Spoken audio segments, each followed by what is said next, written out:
So I've got more audio for you. Par for the course. Would you like Dre Greenlaw Achilles reaction first, or would you like overtime decision mic'd up first? No, let's go with the Greenlaw.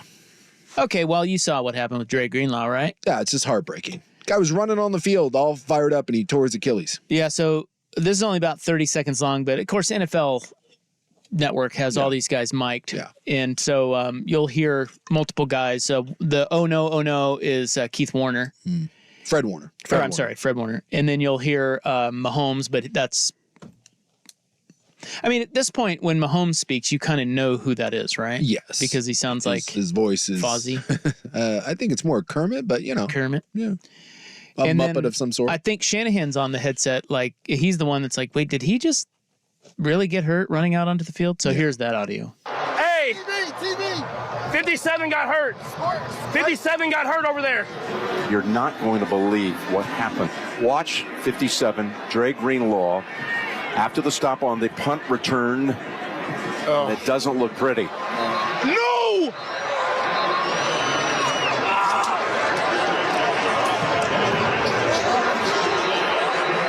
Did Dre just get hurt running out on the field? That's Shanahan. Did Dre really tear his Achilles? Yeah, they just said. That's depressing. That's Kittle. Kittle and Juszczyk On the sideline. Yeah, I mean, God.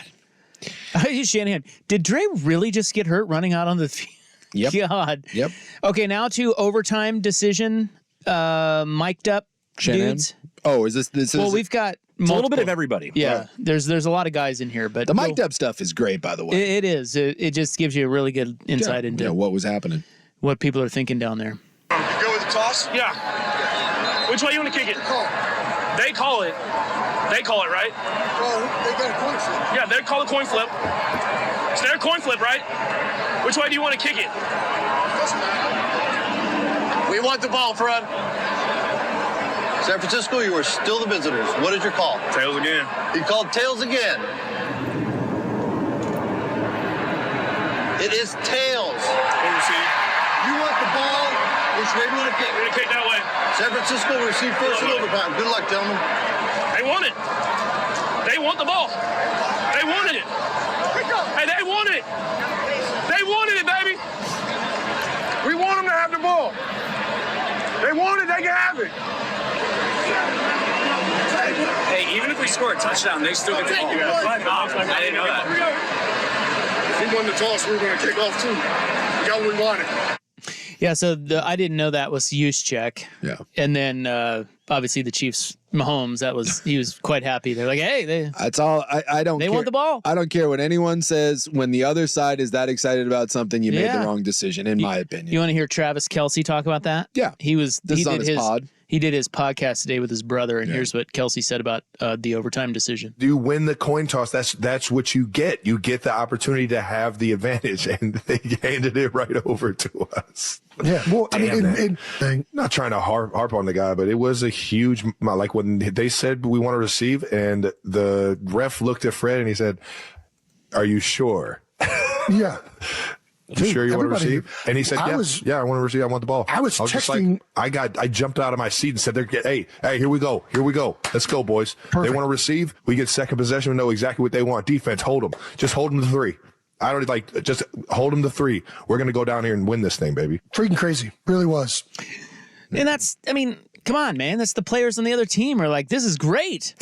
So it's just wild. Kelce went on to say that on the podcast, we don't have the clip of it, but he said that they have an analytics guy in Kansas City, and Andy Reid puts him up in front of the team to talk about these very things before every round in the playoffs. And Kelce talked about how that guy's Michael something or other. He talked about Michael coming up in front of the team and talking about this very scenario. Yeah. Every round of the playoff, before every game that they played, which was 4 of them, that guy spoke in front of the team saying, if we go to overtime, here's the new rule. This is what we're going to do. And it was, as Chris Jones pointed out, it was that they were going to defer. Yep. And then when they got the ball, if they scored a touchdown, they were going to go for 2 and end the game. It's just, it's shocking to hear the excitement, the befuddlement on the other sideline. I mean, Kelce just laughing like what? Huh? And I think we all had it. I mean, I was. I don't remember the ref going, "Are you sure?" I don't remember that. Remember that. I don't remember that either, but it may have been kind of under his breath because I have seen that before. Who was it? I think it was the Jair Alexander one where the ref was like, "You sure? You know they'll give you you really kind of want to do this." It just no one thought that was coming. There was not a single. There was 125 million people watching that. There wasn't a single person that thought that they were going to take. Well, the maybe ball the on Swifties, they don't know. Yeah, they're like, well, no, you want the ball, right? The ball's a good thing. Well, I think that my initial thought when that happened was, oh my God, they don't know the overtime rules. That was certainly my thought.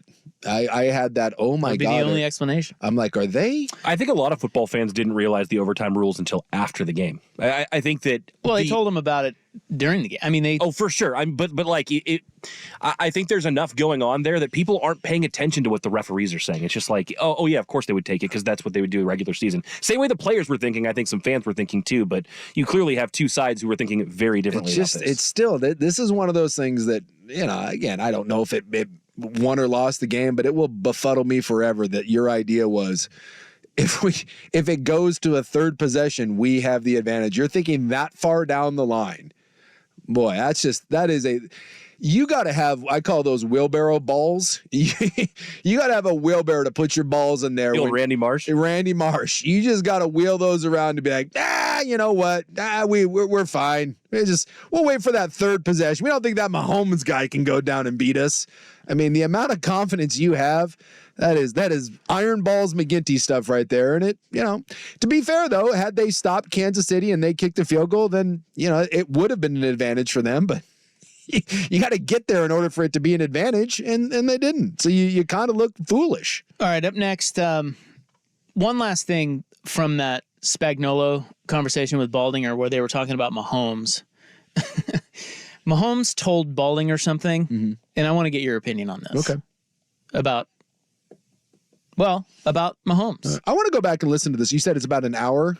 It's an hour, yeah. I'm going to go back and some of it. Yeah, again, the first 25 minutes is quality football porn. If you like, and I X's and O's, and then the last half, they kind of they just get into more personnel stuff, and but anyway, Spags is pretty interesting interview. Yeah, I will go back. Maybe we should get him on. I will go back and give this a spin tonight. You think you'd love to talk to us? I'm going to say no, but you never know. In Portland, Oregon. Come on, Spags.